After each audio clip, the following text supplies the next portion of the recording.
button this time. So there's a couple other people that are supposed to join us. And in the meantime, just writing John onto here. I see we have Tim back with us. Hi, Tim. Hello. Nice to How have you doing? Good. So you said you're moving to Squim in a few weeks or a few months? No, next month. Next month, so the month of October or November? It's supposed to be October.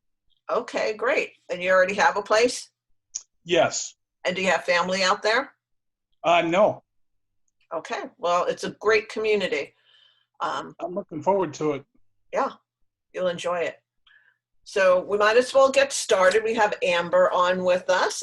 Amber Haynes Miller is with Life Flight Network, and they are a member of Compass and Clock and an amazing air ambulance medical service.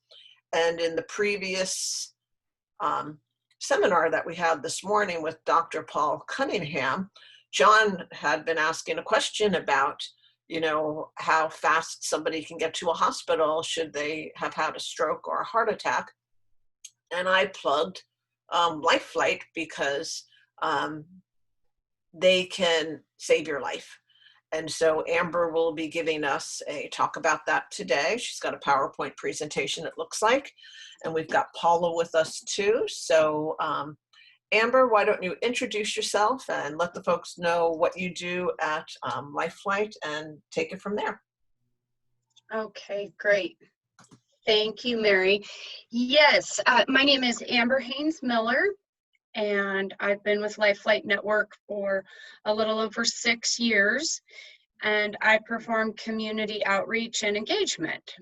And I work throughout our service area. That is the states of Oregon, Washington, Idaho, and Montana. And I want to be sure, are you guys seeing me or are you seeing a PowerPoint slide presentation? We see your slide share. I do. You do? Okay. Yes. Yep, You too, John? Okay. Yes. Mm. All right, great. So I'm going to go ahead and set that up on present mode. There we go. Okay. So looks like I have about 30 minutes here. So I'll just take you through and discuss the basics of who we are and a little bit about how we're structured, and close with the with membership information. And then if anyone has any questions, which they typically always do, I'm happy to answer those and you know, go through the different aspects that people might be curious about what we do, because it is sort of a mysterious thing. We're helicopters and sometimes airplanes too, and we fly through the sky, and usually when you see us, you say, oh boy, somebody's being flown somewhere. So for that reason, it's generally compelling information. So first, just the mission and values of Life Flight. It's actually pretty short. It is our mission is to provide critical care transport to ill or injured patients in a safe, compassionate, efficient, and expeditious manner. You'll notice safe is first on there. Safety is our #1 underpinning. The values of Life Flight Network are modeled after the core values of our owners. That's safety, customer service, respect, excellence, quality, leadership, compassion, and social justice. Little history, that is one very old helicopter, and if I had been flown in that ever, I think I probably would have died alone just from the flight. We began in 1978, and I think that helicopter shows that. Those wheels, I just can't get over those every time I see them.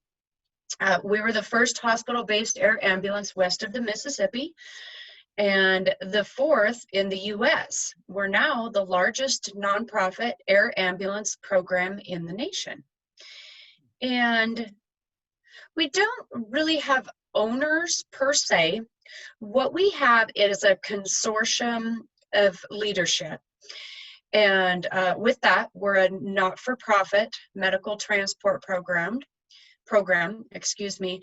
And those four groups that are in that consortium are Legacy Health, formerly known as Legacy Emmanuel Medical Center, based in Portland, Oregon, Providence Health and Services throughout the Northwest, Oregon Health and Science University, based in Portland, and St. Alphonsus Hospital, based in Boise, Idaho. That is the newest in the consortium. They came on board in 2009. And they were seeking someone to take over management of their hospital-based flight program. So it used to be historically that a hospital would have a helicopter, a single helicopter, and then it would fly out and get patients and bring them back to the hospital.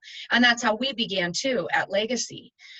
And that's how St. Alphonsus began down in Boise. They were a helicopter flying out of St. Alphonsus Hospital. And they realized, as we did back in the 90s, that a program such as this is best managed standalone on its own and not under the auspice of just the hospital, you know, pulling someone out of the emergency room and putting them on the helicopter and grabbing some medications and different things and tossing them on there and sending everybody out the door. So with that, St. Al's selected Life Flight Network as their umbrella of ownership, and they came on board, and that was in 2009. There are, we operate, I mentioned, on a not-for-profit basis. We have no private shareholders or owners in Life Flight Network.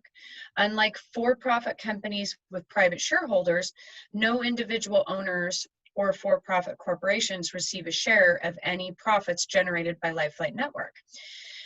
We seek to promote the health, welfare, and wellness of the communities we serve and to further the charitable, religious, scientific, and educational purposes of our member organizations.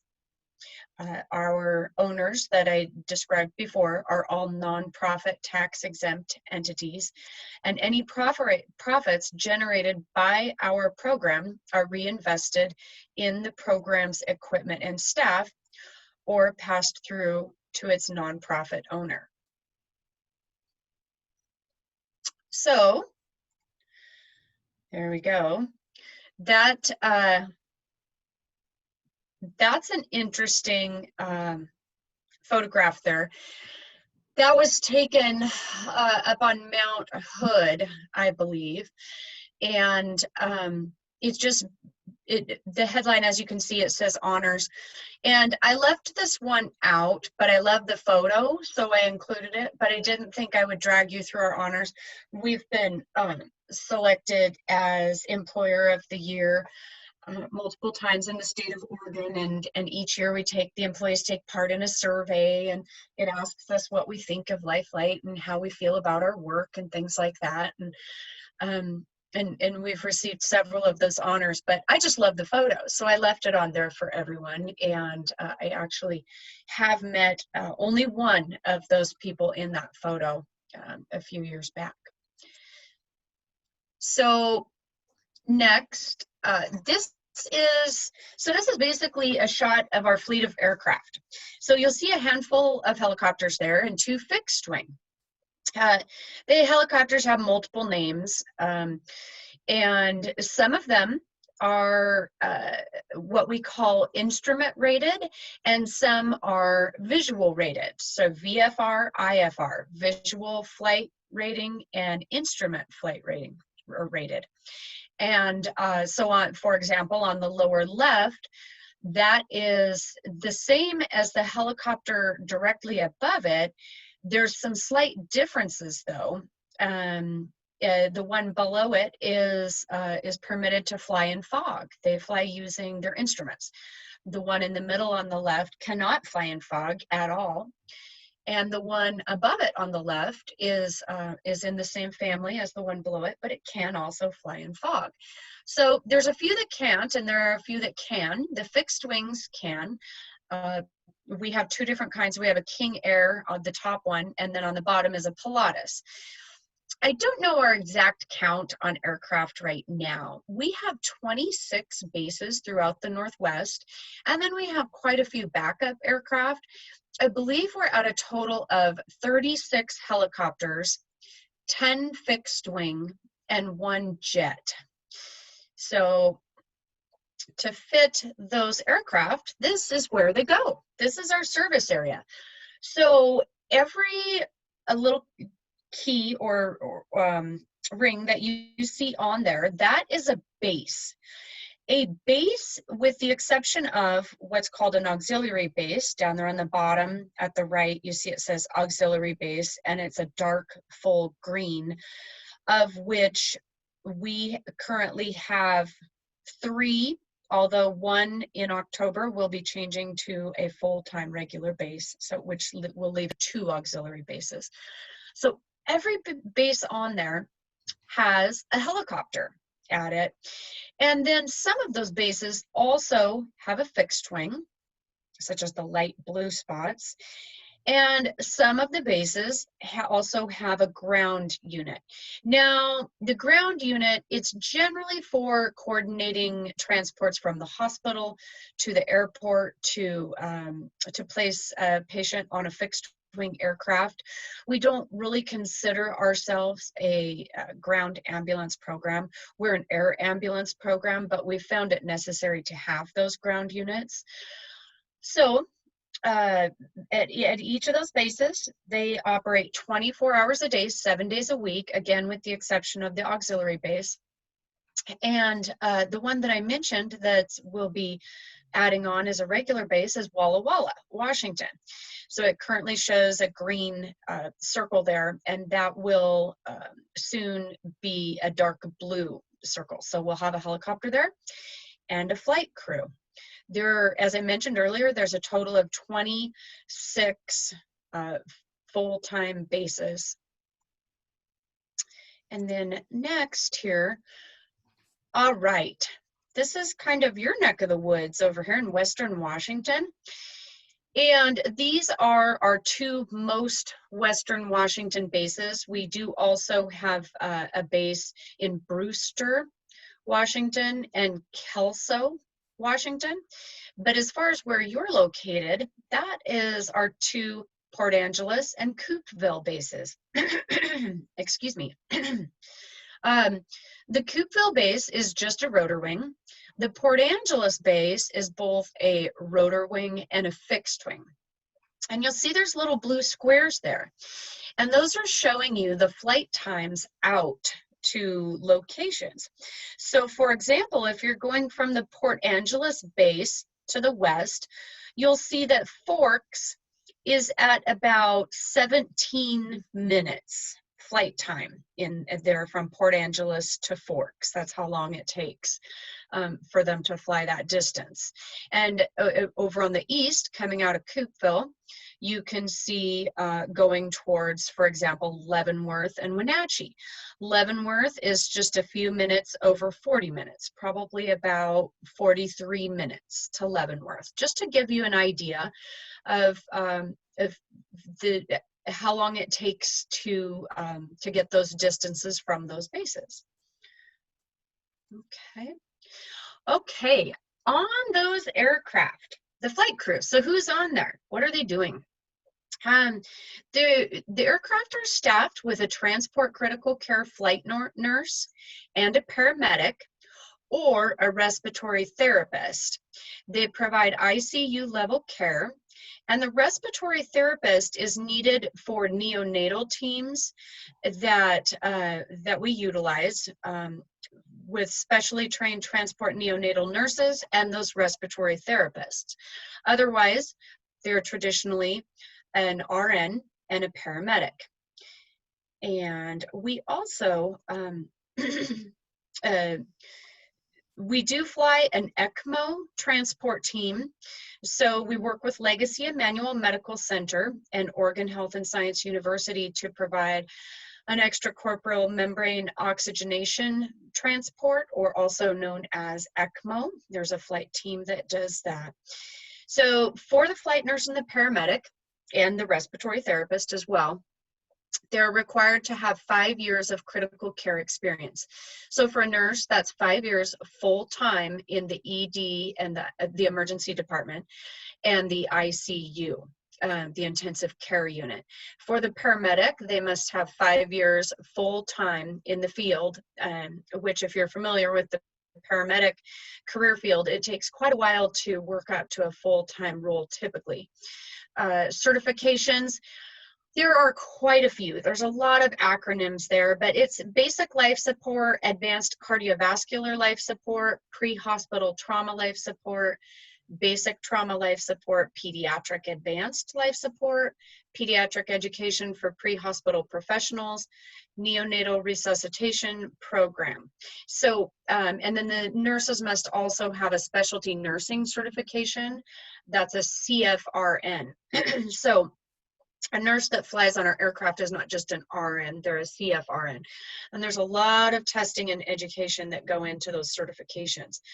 The reason being is because a good way to think about us is not like a ground ambulance necessarily. They have their role, and they're very needed in the communities, and we work hand in hand with them. We are more like an ICU in the air, and those certifications are needed for that purpose. We have the ability to perform many invasive type skills, so the chest tube, intubation, needle, and surgical cricothyrotomy. There's quite a few. We also carry 2 units of blood on our helicopters, which is pretty uncommon. Currently, I'm only aware of ourselves, excuse me, and one other in Oregon, Washington, Idaho, and Montana who carry 2 units of blood. And we're also able to care for any patient at any age. That team I mentioned earlier, the nurse with the respiratory therapist, they fly a specially outfitted helicopter, or the pilot does rather, with something called an isolette for babies. So that's important. And then also the flight crew, the pilot, right? Because somebody has to fly these people everywhere. The pilot, in order to come on board with us, has to have a minimum of 3,000 hours of flight time. Once they're on board, they do a lot of mountainous night training. For that reason, that 3,000 hours, most of our pilots are current or former military pilots in order to achieve those kind of hours. There are a couple who have done, they've been tour pilots in places like Hawaii and things like that. So moving on, as you might imagine, it's not cheap to be flown. Being a nonprofit, we are lower on this cost spectrum than the for-profits that are located elsewhere throughout the country, but it is expensive. And fortunately, we have worked very hard to contract with some major insurance companies. Those include Blue Cross Blue Shield of Idaho, Pacific Source, that's nationwide, Blue Cross Blue Shield of Montana, Allegiance, also nationwide, Cigna of Montana, Regents Blue Cross Blue Shield of Oregon, Montana Health Co-op, and Idaho's Mountain Health Co-op. And so with those, we're considered an in-network provider with a negotiated rate with those insurance companies. So they've agreed to pay a certain amount, and we've agreed to accept that amount. That does, the patient responsibility amounts are determined by the patient's particular plan.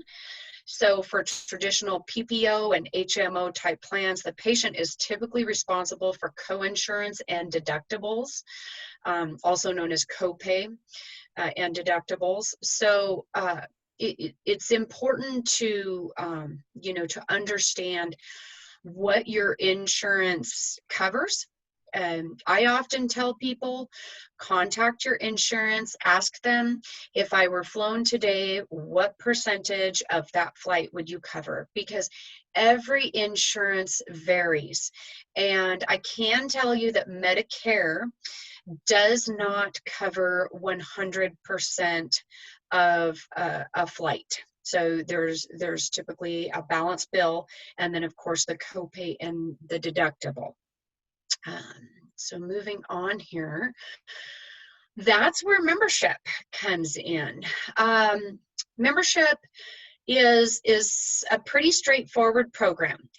To purchase a membership, you do not have to have any insurance with us. With the majority of flight programs out there, you do. Our CEO feels very passionately that he does not want to require that of people. Per government regulations, individuals covered by Medicaid, not Medicare, but Medicaid, are not eligible for membership and should not apply. That's simply because we have to accept what Medicaid pays on behalf of the patient and not a dime more. So membership is, the way that it works is if you are a member with LifeFlight and you are flown, we bill your insurance if you have insurance. We accept what they pay as payment in full, and we write off the balance, including copay and deductible. So you have no out-of-pocket cost expense. If you are not a member, we bill your insurance, if there is insurance, receive payment from them, and then balance bill you. So I try to get out here and let everybody know about membership and that it exists and it's available to everyone, and there are no stipulations to it. Anyone can get it. One membership covers the primary member as well as their spouse or domestic partner and anyone they claim on their taxes. That membership also covers any senior and disabled family members that live in the same household. It's pretty affordable. It's $69 for 1 year, $130 for 2, $300 for 5, and $1,200 for a lifetime, which is payable in payments over 4 years. And we do offer discounts for groups of 10 or more. Membership fees enhance LifeFlight Network's services by allowing us to invest in the latest life-saving equipment, such as the ECMO team that I mentioned and what they fly with on the helicopter, or the fixed wing rather, excuse me. And it also supports, that revenue also supports 2 activities. Training in the areas we serve. All training that we do is free. We do training to hospitals, especially the smaller hospitals. We go in and help train them on their ventilators. The vent that we carry, the LTV 1200, is very similar to what most small hospitals have, or it is the same, it's not similar. And so we'll train them on that. We do a lot of trauma care training. We do training with EMS out in the field, search and rescue. We've done a lot of it's called Skids Down. It's a drunk driving simulation for teenagers. We go and we do it for the whole high school, land on the football field, and those types of things. A lot of the training we do is landing zone training, and most agencies, so fire and ambulance, are required to have that every 2 years, and typically that does leave them with a cost. It's not cost free. So we provide all of that free of cost out in the communities. So membership supports that. And it also supports the sponsorships that we do for hospital foundations. So often a hospital will be doing fundraising. They do it through events. They do different things. Festival of Trees is a huge one. Golf tournaments. also things called like spring fling and things of that nature, as well as they'll put on EMS conferences. So the most recent one for us was last week in Montana, the Rocky Mountain Rural Trauma Association. So it's all rural caretakers, emergency responders coming in for training so they can operate the program that they do in these communities. And we sponsor those types of activities so that they have access to that. So that's where the revenue from the membership program goes. Now, we do have a little bit of reciprocity. So what that means is that another flight program honors our membership and we honor their membership. And this only takes place between nonprofit programs. For-profit do not participate in this. And the programs that reciprocate with Life Flight are listed here. The largest being Classic Air Medical, the first one there. They have bases in Arizona, Utah, Colorado, Wyoming, New Mexico, and then one base in Idaho, which is in Pocatello. Air St. Luke's, located in South Idaho. They're in Boise and Twin Falls. They have bases. Care Flight, kind of up in the northwest corner of Nevada. So that's Reno, Gardnerville, and Truckee. They have bases in all three. And Enlow Flight Care. So I mentioned earlier the helicopter that flies out of the hospital and sort of how that works. That's what Enlow Flight Care is. They fly out of their hospital there in Chico, California. So if you were in those areas and you happen to be flown by one of those programs, your Life Flight membership would cover you. It is the responsibility of the member to verify the status of these programs, because we don't keep track of their involvement, or we don't like to take on that responsibility. But I did verify that these are currently our reciprocal programs as of today. And reciprocity between the air medical programs is subject to the reciprocating programs rules. So if they have rules in place, the membership program is subject to that. Essentially, they function much like we do. So I can't think of any examples where that might be different, but it's just important that we let people know that when it falls under that flight program, then it's those rules for their membership program. So that wraps it up. And let's see here, 24 minutes. So I thought I would go ahead and open it up to questions and see if anyone has any.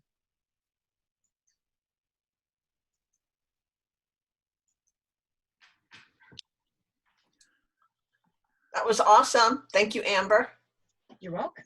So isn't that an amazing program, folks? Let's ask Amber some questions. And thank you so much for all that you do, Life Flight. Thank So you. Amber, how do you actually partake in this air flight? Who makes the decision? Okay, so there's an accident. The paramedics come. What's the next step?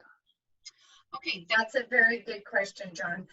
So we do two different types of transport. So you described an accident. So that's what we call a scene call.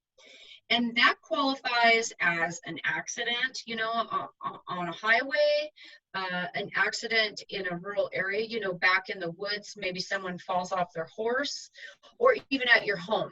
Those are all scene calls. The other type of transport we do is an interfacility transport. That's from one hospital to another. That's when the sending facility, hospital, says, we can't treat this patient because we don't provide that level of care. So then they activate us, and you know, they actually call us and they say we need a patient transport, and they make the arrangement with the receiving hospital. Membership covers both of those, just FYI, both scene calls and interfacility transport, so long as it's medically necessary and emergent, so emergency. That does not mean it has to be life-threatening. So in the case of someone being in a rural area, A dislocated shoulder qualifies that your membership covers you. That is an emergency. It won't kill you. You might feel like it's going to, you know, but it can cause vascular compromise in your arm and you could lose permanent use. So that's an emergency. So in both of those instances, in the one instance, like I mentioned, the hospital activates us. They call us, and that's the nurse or the unit coordinator, and maybe even in a rare circumstance, the doctor gets on the phone, who knows.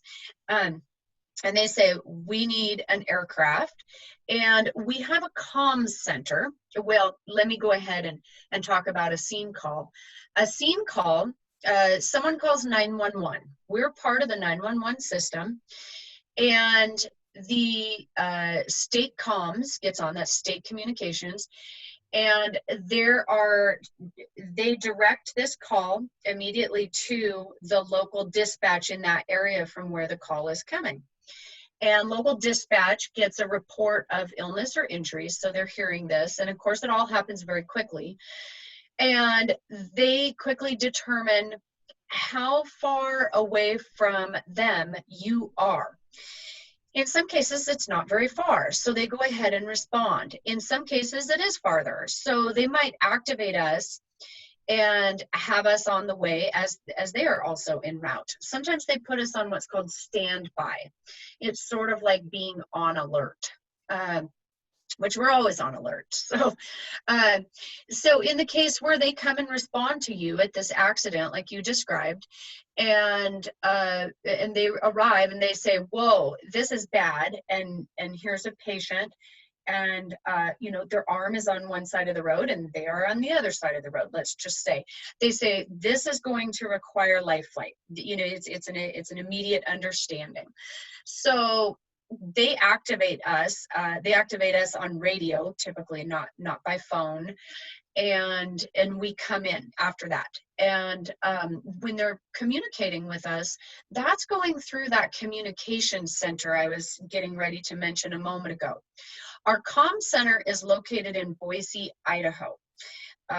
Formerly, it was in Portland, and the one in Boise was just so amazingly state-of-the-art that we decided to go with that. Flight programs come from all over the nation to visit that comm center. It really is pretty outstanding. And there's a crew in there day and night. I believe there are 5, there's the manager, and then I think there's 4 people on staff at all times, because I've been in there twice, and that's what I saw both times. And that's who takes the call. And what they're looking at immediately is available aircraft. Is it available? Is it out on a flight? If so, how many minutes is it going to take to return? Can it deviate from its return and just come straight to you? That happens all the time. How long will it take to get to you? They provide an ETA, and that ETA is based on not just the air flight time, but the liftoff and the landing, so that emergency medical personnel has a really good understanding of how long it's going to take for us to arrive on scene. So there's not a guessing game there. And that's really how it works. We arrive, and generally we have worked with the agency that activated us as part of training at some point or another. So they know how to assist in loading the patient onto the aircraft. We do something when necessary called hot loading. That means we leave the helicopter running and the blades running. We don't always have to do that, but we do have the capability to. And we only do that if the agency we are working with has been trained in that and are comfortable with that. So, and then I should tell you also that we can be activated by a few agencies. So those include EMS, such as ambulance and the fire department, as well as law enforcement, search and rescue, and interestingly, Fish and Game, Department of Lands, and the Forest Service. And can you land almost anywhere? You know, when we do our landing zone training, we tell the group to prepare a 100 by 100 area for the utmost safety. And that includes removing things like just like an unseen wire in the distance that's been laying there for years, kind of just sort of in the dirt at a distance. Those types of things can be picked right up and fly around when the helicopter comes in or takes off. To secure things that could fly away, a loose piece of roofing, things like that. However, I will deviate and say that our flight crews have had to land in smaller areas than that, such as a 2-lane highway. That happens quite often, and obviously that's not 100 by 100 when you're talking just the 2 lanes and the dashed line right down the middle. So we have landed in smaller areas. The pilots have discussed, when they've had to land on I won't say hillsides, but maybe say on a not even a lip, but an edge of a hill. And those spaces, are sometimes more along the lines of 50 by 50 in that range. But sometimes we're not able to land. Sometimes there's just not a good location. And in those cases, we will land as close as we possibly can. And I've had people in groups before stand up and say, myself or my loved one or whomever was clear down over this bank, about 75 feet away or 40 yards or different things. And your crews didn't hesitate to climb right down there with the backboard and carry the patient up. They were very helpful. So I know we've had to do that. When that is not achievable, that's when we work with search and rescue. One agency that comes to mind is out of Kalispell, Montana, called Two Bear Air. He's a gentleman who has devoted a portion of his wealth to helping people who are lost in the backcountry wilderness areas of Montana. And they come in with the winch and the basket, and they can lower that and bring someone up, and then they fly that short distance to where we are, and we transfer the patient onto our aircraft and we take off. And we work with them really closely, and it's a fantastic program that he does.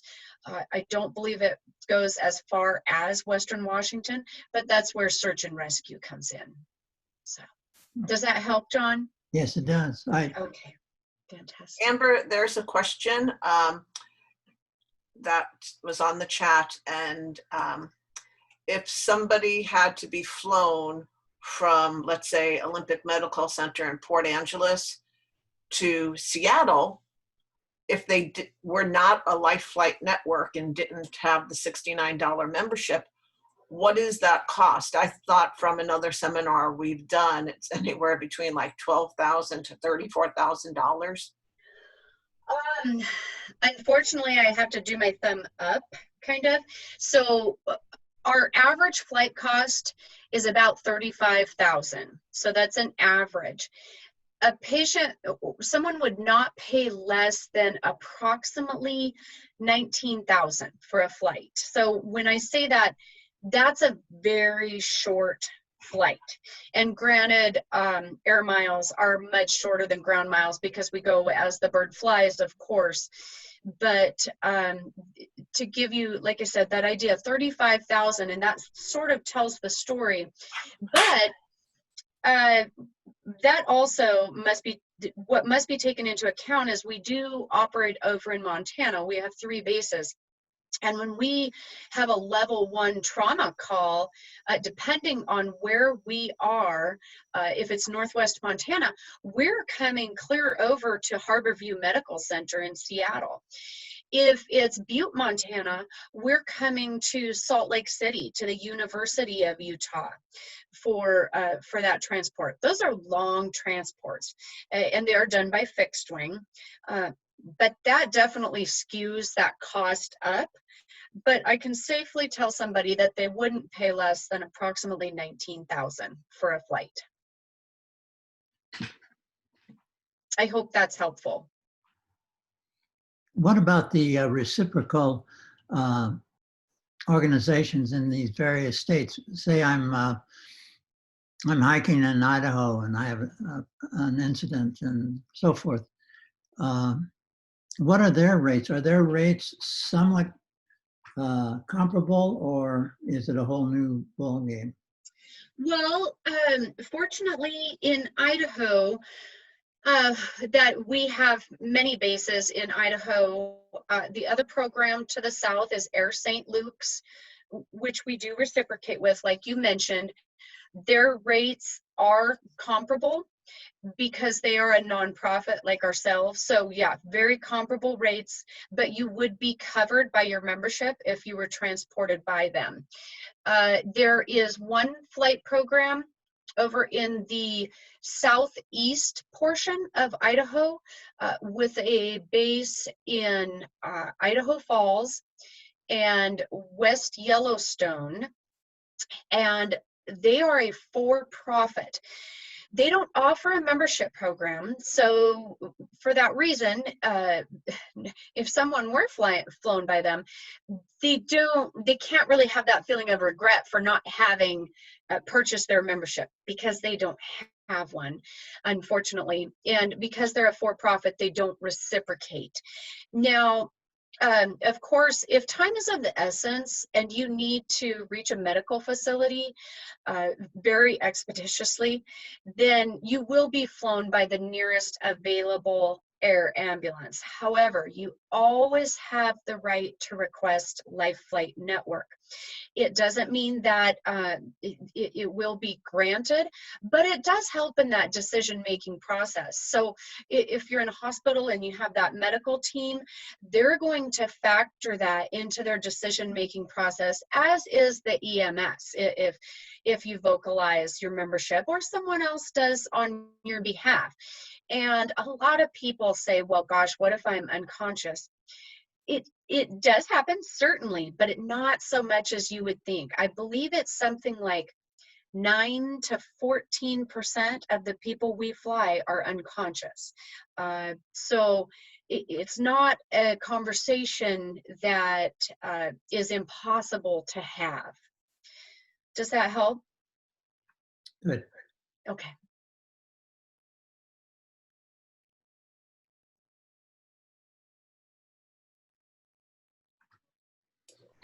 Any more questions? Sorry, I was on mute. That's okay. Tim, Hi, Paula? This is Paula, yes. I had a question. Are there multiple air ambulance providers flying out of Olympic Medical Center or from Port Angeles, do you know? So there are mainly two flight programs in the Puget Sound area. There is us and Airlift Northwest. They have a base. So as far as Olympic Medical Center, we are a little closer, but there is the chance that they could fly you. So there is the potential for that. They are a nonprofit, as we are. However, they do not reciprocate. They've chosen not to. So if someone had a membership with one of us and was flown by the other, their flight would not be covered. And then that comes back to that conversation of having the right to at least, vocalize who you have a membership with.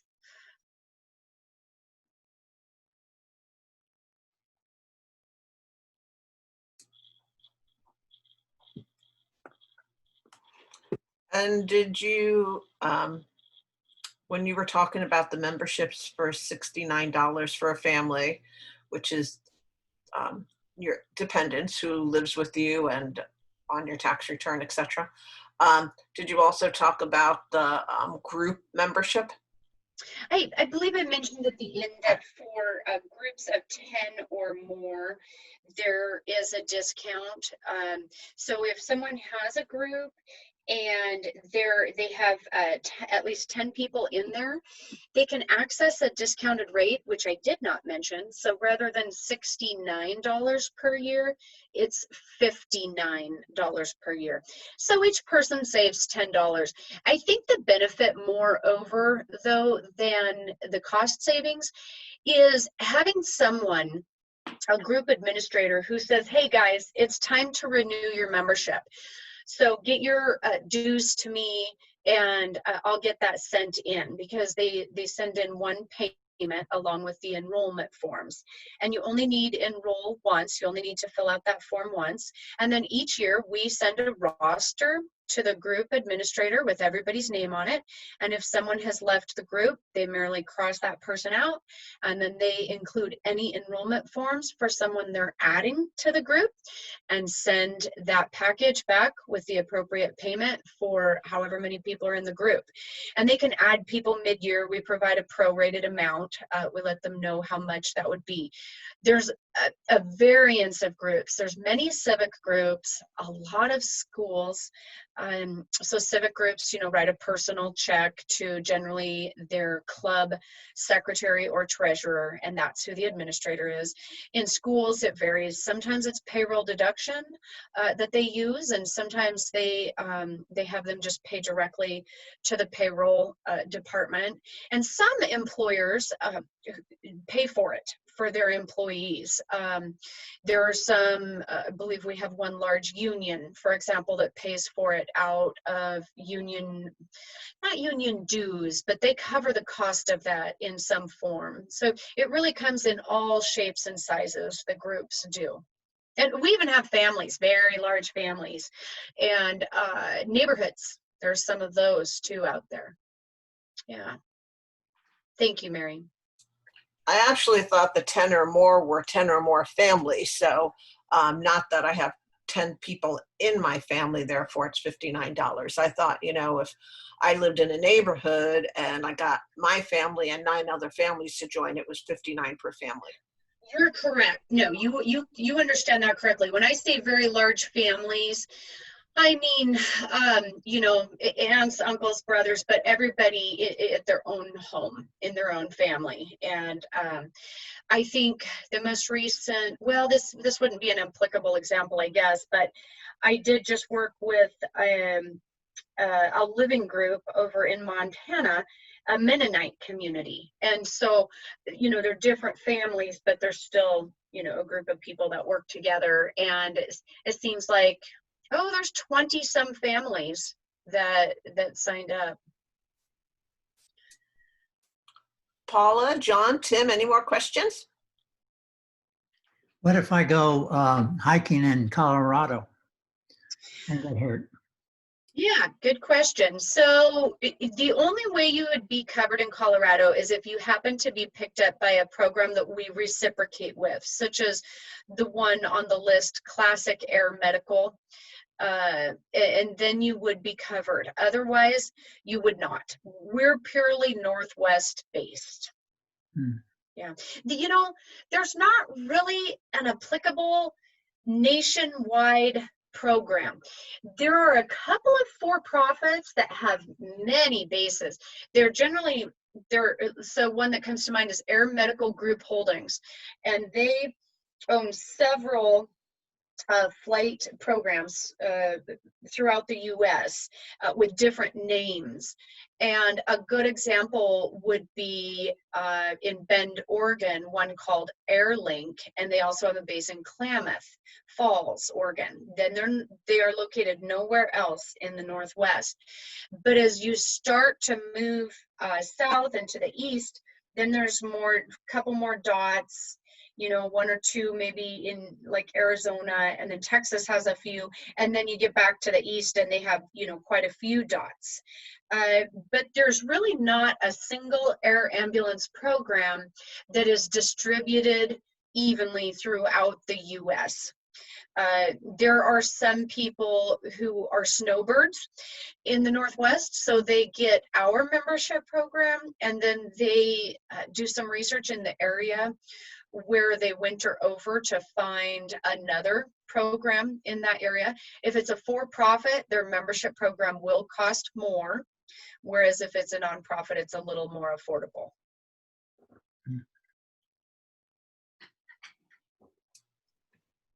Thank you, Amber. You're welcome, Very Mary. informative. Okay. Thank you, Amber. Thanks, Mary. I think, Very. Paula, do you have a question? No, I just was saying thank you. Okay. You're welcome. I really appreciate everyone's time. And if you ever have any questions about how we function, all of our contact information is of course located on our website, lifeflight.org.